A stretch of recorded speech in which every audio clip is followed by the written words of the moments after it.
Okay, well, let's get back to this. Now that we know about the 9th and 10th Amendments, let's talk about this concept of retained rights. And Doug and I were brainstorming a little bit about this.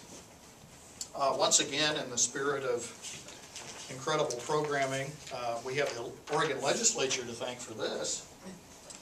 But on Friday, the legislature's Ways and Means Committee approved a request by the Oregon Health Authority Friday morning to apply for a federal grant providing incentives for healthy behavior.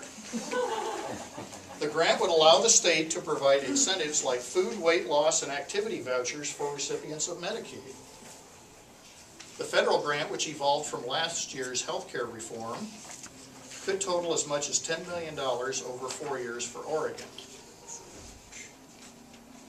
So, because life is an unalienable right, and the preservation of life should be a proper function of government, therefore the federal government should be able to decree how we all live healthy, correct?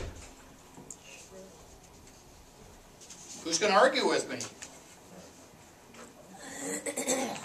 Huh? So this is the foundation for a national health system? Well, that's part of it. Yeah, if they have to pay for it, they're going to have to be able to tell you how to be healthy. Okay. Now, let's get even more fundamental. Obviously, if the federal government has an interest in life, and that's an unalienable right, then the federal government ought to decree how the healthcare system works, right? Yeah, sure. They don't. Marcia, you're shaking your head. Yeah. Talk me out of it. Bring me back from the ledge. That's not what they're there for. Okay, well again, whose job is it? Does the Declaration of Independence, since we're talking about life here, and does that say the federal government gets to decide policy about life? After life, you have liberty. Okay. So liberty would imply that the person has a right to choose their own medical route of treatment and their own physicians. They have the right to choose. Okay. And so I would say that yes, life is important, but that's up to the individual too, because they can keep themselves alive with their own decisions about their health care. But that's Okay. their liberty to do that. Doug?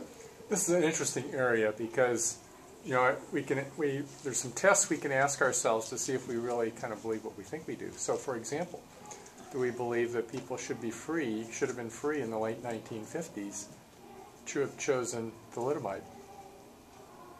Chosen what? Thalidomide What's that? Why would a Caused a pregnant bunch of birth defects. caused a Oh, huge DES? number. Why would a pregnant woman want to DES? take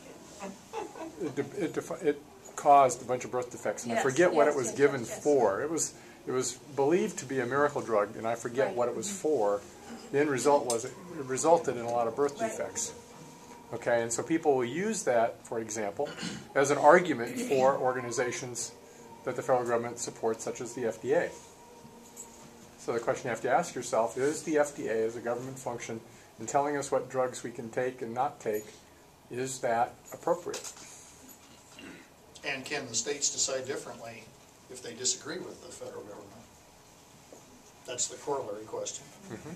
Well, that's medical marijuana. Medical marijuana, exactly. Yep. Now, where would we try and figure out what power Congress would have on any of these subjects?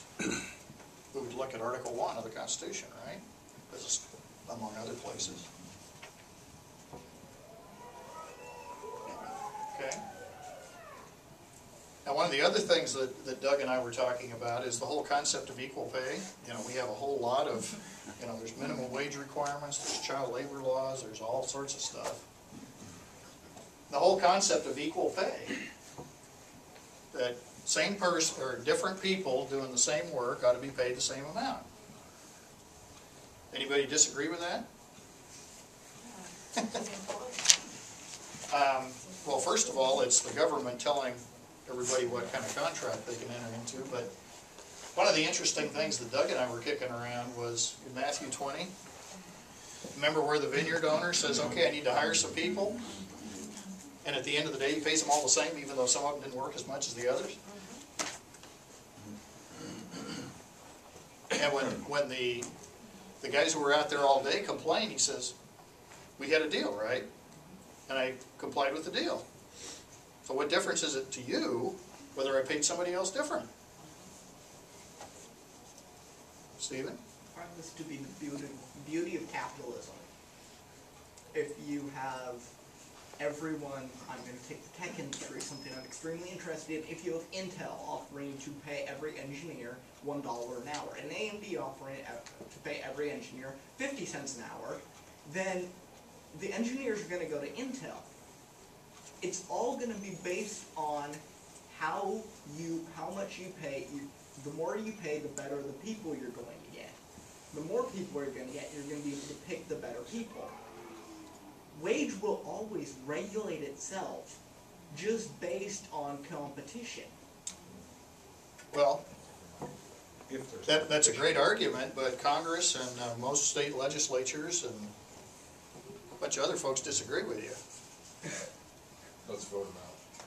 Okay, well, let's talk about happiness. After all, the Declaration of Independence talks about happiness, right?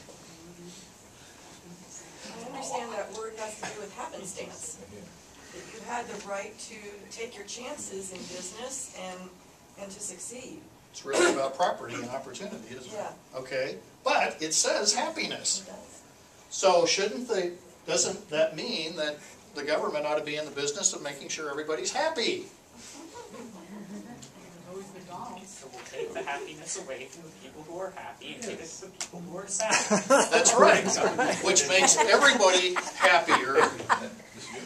Therefore, the happiness quotient in our society goes up, therefore it's a proper function of government, correct? We could combine this with Happy Meals and maybe everyone would. So, I mean, the interesting thing about this is if you don't understand what the retained rights are, and you don't pay attention to the rule book, pretty soon you're way down the road. You can go off into the weeds in a big hurry. And it's not always eminently clear what the right answer is. Okay, Jeff? So what did the early founders come up with as far as, in their writings, what were they referring to with the unmentioned rights? You want me to list comprehensively just off the top of my head? Or? Sure.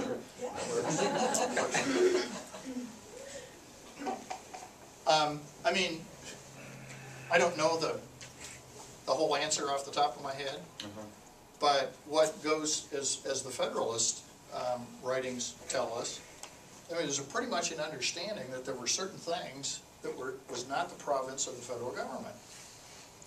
Yeah, and the easier thing is to articulate those things which were being given to the government than to try and articulate an exhaustive list of all of the things that are retained. That were not, yeah. And so their approach was, this is what the government can do, this is all the government can do, and if you can think of anything else, it's yours. And I think the whole issue of freedom of contract is probably the best and most easily understood example. I should have the freedom to enter into a contract with anyone else as long as I'm able to enter into that contract freely. And if I want to work for $1 an hour, I should be free to do so. But of course, the reason that Doug's argument doesn't hold sway is that some people have more power than others, so therefore some people can't enter into a contract freely, which thereby creates a concept called adhesion contracts, which means you have to level the playing field to give the little guy a chance so he can get into a contract with a little more bargaining power.